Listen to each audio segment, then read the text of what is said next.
Chapter 1. Brice. Brice sat across from his sister, Ciara, and smiled as she picked up her glass of water and took a sip. He knew he was being goofy with her, but he'd rather that than everything they'd been through before.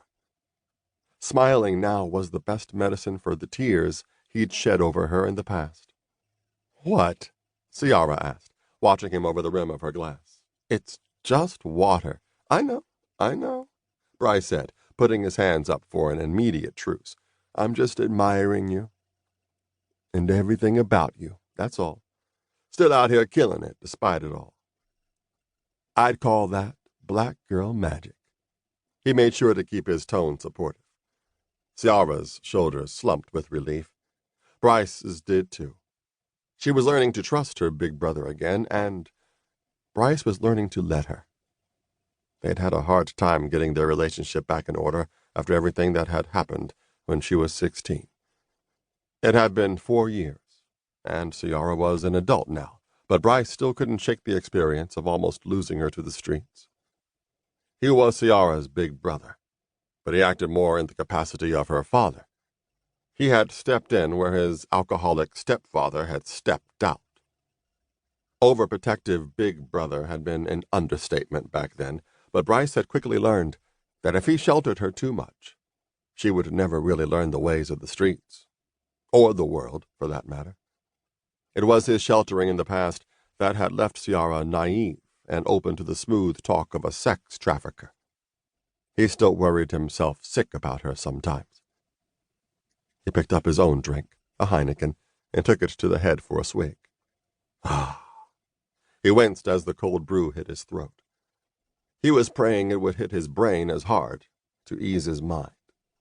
Brice still struggled with PTSD and intrusive memories. They were sometimes better than others, but one thing remained the same. He couldn't control when and where they'd tramp into his mind. "So, what's new?" Brice asked Ciara, putting his beer down noisily and looking at her across the table of a quaint restaurant in a newly gentrifying section of Brooklyn. A lot had changed, but at the same time, a lot had remained the same as it was back then.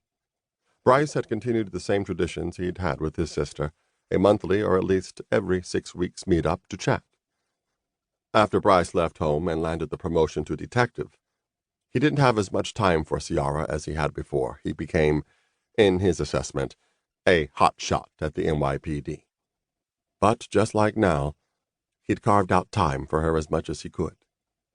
Back then, Brice had looked forward to spending time with Ciara, even if it meant taking her on one of her expensive mini shopping sprees.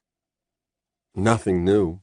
Same old things. School, work, home. Boring, boring, boring, Ciara said, letting out an exasperated breath.